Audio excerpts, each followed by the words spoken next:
வணக்கம் ஃப்ரெண்ட்ஸ். பணம் பத்தும் செய்யும், பணம் பாதாள வர பாயும்னு நம்ம பழமொழி கேட்டிருக்கோம். அது இப்போ தமிழ்நாட்டு அரசியலில் நாம் நேரடியாக பார்க்க முடியுது.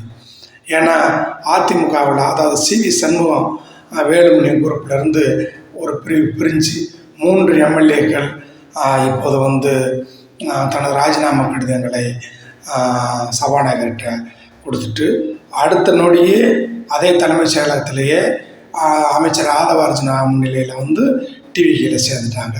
இது எவ்வளோ பெரிய அயோக்கியத்தனம்ங்கிறது நாம் தமிழ்நாடு அரசியலை புரிஞ்சவங்க நம்ம பார்த்துட்ருக்கோம். ஏன்னா தமிழ்நாட்டை பொறுத்தளவு பாரதிய ஜனதா கட்சி கூட இப்படிப்பட்ட ஒரு துணிவான முடிவை எடுக்கலை. அதை பாரதிய ஜனதா கட்சியோட ஒரு பிரிவுன்னு சொல்லப்படுற இந்த டிவிக்கே அதை மெய்ப்பிச்சிருக்கு. அதான் உண்மை. இது பிஜேபி உள்ளே வர்றதுக்கான ஒரு அடித்தளத்தை அவங்க பண்ணி கொடுக்குறாங்கன்னு தான் எல்லா அரசியல் நோக்கர்கள்லாம் சொல்கிறாங்க.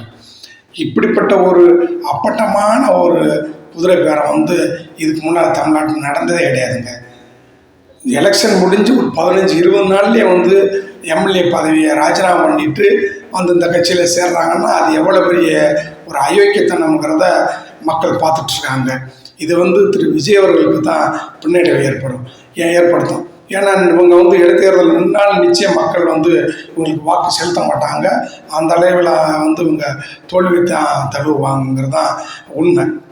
ஏன்னா இவங்க திரு சிவி சண்முகம், திரு வேலுமணி அவர்கள் அதிமுகவை 2ஆக உடைச்சி இங்கே இவர்களுக்கு ஆதரவு கொடுக்குற போது, டிவிக்கு ஆதரவு கொடுக்குற போதே அவங்களுடைய எம்எல்ஏ பதவி காலி ஆயிருங்கிறது தான் உண்மை.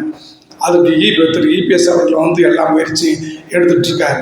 அதே வேளை அவங்க அமைச்சர் பதவியை கொடுப்போம்னு சொல்லி தான் அவங்கள இந்த பிரிவினை ஏற்படுத்தினது டிவிக்கு சார்பாக.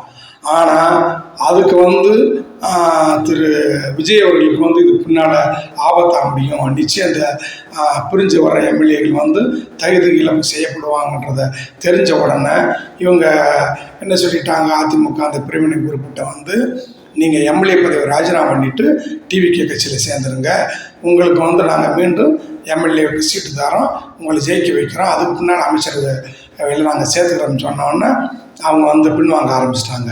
அதன் அடிப்படையில் சில எம்எல்ஏக்கள் திரு இபிஎஸ்டே போயிட்டாங்க. இந்த 3 பேர் மட்டும் இங்கே இப்போ விஜயவர்கள்ட்ட சேர்ந்துருக்காங்க. இவங்க இடைத்தேர்தலில் மீறி நின்னாலும் இவங்களுக்கு மக்கள் வாக்கு போட மாட்டாங்க. நிச்சயம் அவங்க தோல்வி தழுவாங்கிறது தான் உண்மை. இது இப்படிப்பட்ட ஒரு அப்பட்டமான ஒரு குதிரை பேரத்தை தமிழ்நாட்டில் இதுவரை பார்த்ததில்லை. இதை